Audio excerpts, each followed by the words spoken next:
two aircraft carriers that are based on 1980s technology are in no way close to as capable as modern nuclear-powered carriers. Still, China has progressed in leaps and bounds.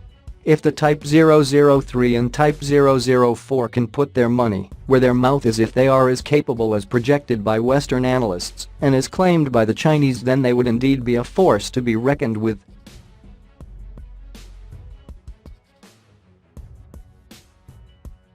China has gone all in on aircraft carriers.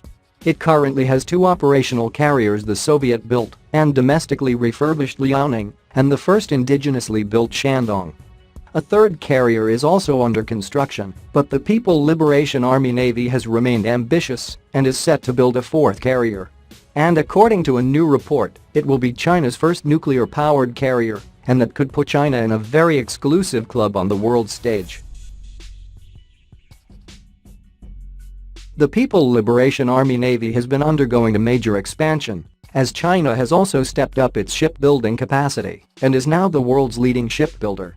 Just in the past year, China launched approximately 170,000 tons of new ships, including a Type 0948 ballistic missile submarine, 2 Type 075 helicopter landing docks, 3 Type 055 cruisers, 7 Type 052D destroyers, 6 Type 056A corvettes, 6 Type 082II mine countermeasure vessels, 1 cable-laying ship and 3 Type 927 surveillance ships. The Chinese People's Liberation Army Navy recently began building a mock landing strip at Lingshui on Hainan Island. The purpose of the landing strip is to help carrier pilots conduct takeoff and landing training exercises. Moreover, as the People's Liberation Army Navy has become the largest naval force in the world in terms of the number of warships.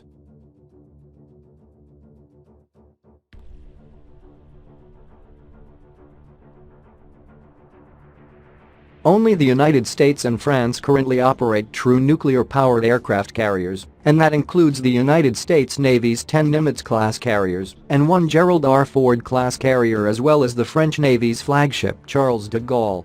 The British Royal Navy had actually rejected nuclear power early in the development of its Queen Elizabeth-class program, arguing that several decades of fuel would cost less than a nuclear reactor. Additionally, the Soviet Navy had sought to build a nuclear carrier, but when the Soviet Union collapsed in 1991, the program was essentially dead in the water. While the Soviets failed and the British opted not to try, China could soon become the third nation to operate a nuclear-powered aircraft carrier.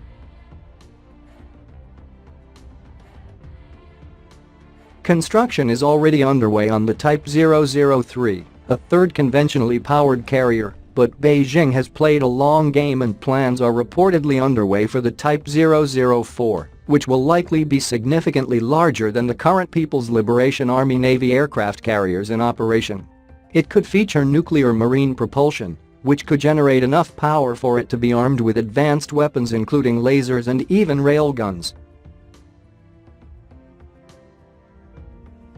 China could already be building a nuclear-powered aircraft carrier. Nuclear-powered aircraft carriers have unlimited range and endurance and are essentially floating air bases able to travel the world's oceans. Each of the warships is capable of operating for more than 20 years without refueling and has an expected service life that exceeds half a century. Operating a nuclear-powered carrier is no small task, however, which is why the club is significantly small. China has made great strides in carrier development and is likely employing the experience that it gained with its preceding Type 003 aircraft carrier. News of the planned nuclear-powered carrier first emerged last year, and while details have remained sparse, it was reported that the Type 004 would also be equipped with an integrated electric propulsion system that will allow the operation of electromagnetic launch catapults. That could also be seen as a major step forward for the People Liberation Army Navy, as currently only the U.S. Navy's Ford class employs such an advanced system. The Type 004 will likely be part of the People's Liberation Army Navy ongoing expansion, is expected to be completed by the end of the decade, and could enter service by the mid-2030s if not sooner. Given that the carrier would be significantly upsized, its air wing could include up to 100 fixed-wing aircraft and helicopters, including the J-15, or even the J-20 fighters, as well as Xi'an KJ-600 airborne early warning and control aircraft, anti-submarine warfare aircraft of the People's Liberation Army Naval Air Force.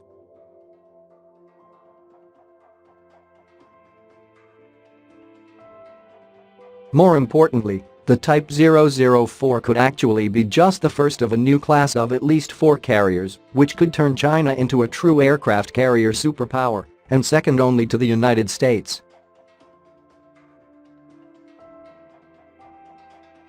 The Nimitz class is a class of 10 nuclear-powered aircraft carriers in service with the United States Navy. The lead ship of the class is named after World War II United States Pacific Fleet Commander Fleet Admiral Chester W. Nimitz, who was the last living U.S. Navy officer to hold the rank.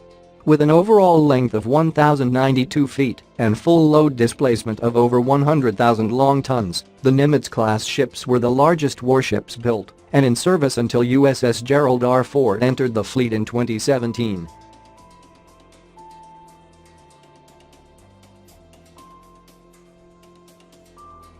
As a result of the use of nuclear power, the ships are capable of operating for over 20 years without refueling and are predicted to have a service life of over 50 years. They are categorized as nuclear-powered aircraft carriers and are numbered with consecutive hull numbers between CVN-68 and CVN-77.